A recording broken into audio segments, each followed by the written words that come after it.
मेरा नाम गौरव शर्मा है। मैं पढ़ाता हूँ। मैं I am Calcutta pass out हूँ। लोकसभा में सबसे बड़ा महोत्सव, आप वोट देते हैं?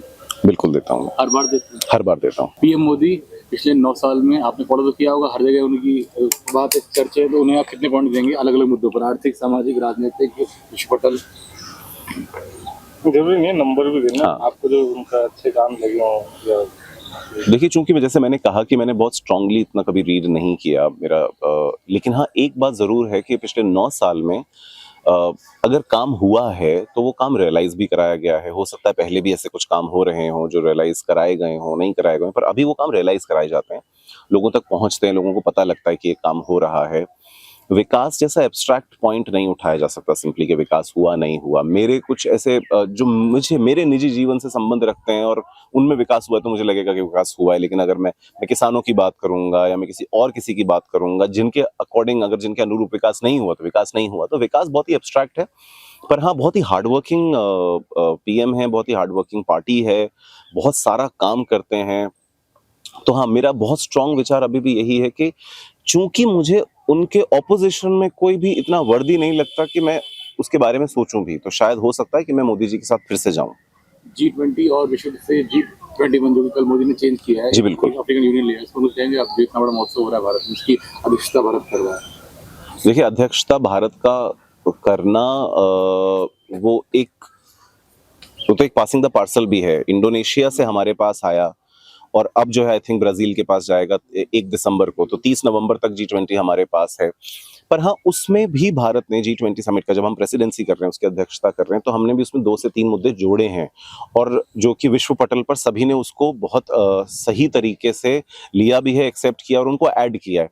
Like one of the points, अगर हम यूक्रेन की भी बात करें, यूक्रेन रूस की हम बात करें, तो उन्होंने पॉइंट यही रखा है कि भाई नहीं, वॉर नहीं चाहिए हमको ना। उन्होंने किसी को भी एक का पक्ष नहीं लिया। हमारी, अगर हम भारत की तरफ से देखें तो किसी एक का पक्ष नहीं, लेकिन उन्होंने नो वॉर वाला पक्ष जरूर रखा है सामने, जो कि बहुत इंपॉर्टेंट है। लोगों ने माना है और लोगों ने माना है। इनफैक्ट G20 को, G21 सोवियत संघ को भी उन्होंने, अफ्रीकन यूनियन, अच्छा ठीक है, मैं वापस से कर देता हूँ इसको। सो जैसे अफ्रीकन यूनियन को भी उन्होंने एक मेंबर की तरह लिया और G21 हो गया। हमारा जो पंच लाइन है उसका, जो one earth one family one future, हो सकता है कहीं गलत हो ये, पर जो पॉइंट है वो यही है कि one earth one family one future, वसुधैव कुटुंबकम को एक टेक्निकली डिफाइन करते हुए उन्होंने उस चीज को आगे बढ़ाया है। क्योंकि जब G20 हो रहा है और इतने देश आ रहे हैं और एक प्लेटफॉर्म पे हम बात कर रहे हैं, तो अगर एक्चुअली वसुधैव कुटुंबकम का हमारा थीम ही नहीं है तो फिर सबका मिलकर बैठ के बात करने की जरूरत ही नहीं है। तो उस चीज को हमने आगे बढ़ाया। और बहुत कम इन्फॉर्मेशन होगी मेरे लिए कहना कि बस इसी गवर्नमेंट ने या इस प्रेसिडेंसी में या मोदी जी के नेतृत्व में इस तरह का हो पाया, लेकिन हाँ, हम थॉट तो डाल रहे हैं उस तरीके से, हम उस थीम को इलेबोरेट तो करने की कोशिश कर रहे हैं। मैं काफी पॉजिटिव हूँ इस रूलिंग गवर्नमेंट के लिए और कहीं ना कहीं मेरा साथ, मेरा सपोर्ट इसी गवर्नमेंट को रहेगा। 70 साल से जो मुद्दे मतलब चले आ रहे थे, जो कि लोगों ने छुए नहीं थे, जैसे कि रिजर्वेशन, तो मोदी जी ने जनरल कास्ट को 10% रिजर्वेशन दे दिया, तो वो मुद्दा एक तरह से खत्म हो गया। 370 मुस्लिम महिलाओं को एक कानून देना, अधिकार देना।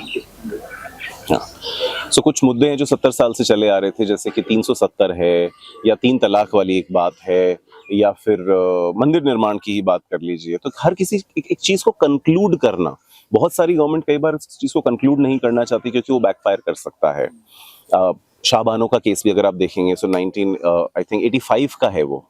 उस केस के बाद जिस तरह से सुप्रीम कोर्ट ने सपोर्ट किया शाहबानो को, 1989 का वो केस है, सुप्रीम कोर्ट ने सपोर्ट किया शाहबानो को, लेकिन उसके बाद उस गवर्नमेंट को उसको फेस करना पड़ा और गवर्नमेंट ने फिर से अमेंडमेंट्स वगैरह निकाले उसको, फिर उसमें से वो केस ऑब्वियसली रिवोक नहीं कर सकते थे, लेकिन उस पॉइंट को वापस रिवोक किया क्योंकि सरकार उन्होंने हारी।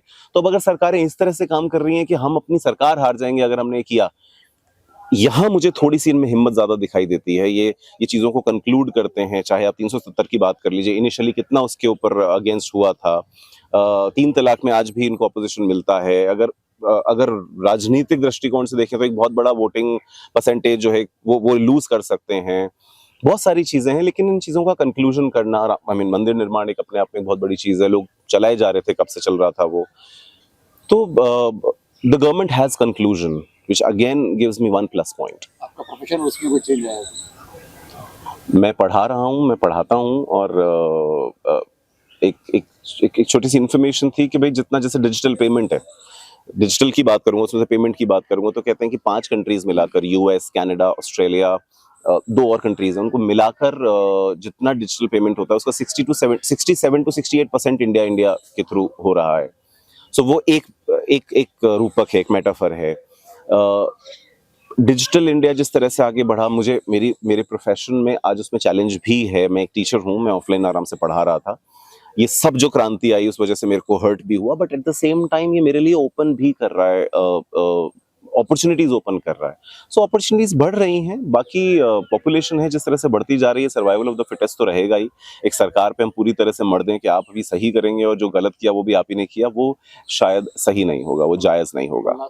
और 2024 के लिए मैं मोदी जी को बहुत बहुत बहुत बहुत शुभकामनाएं देना चाहूँगा और इस देश को शुभकामनाएं देना चाहूँगा।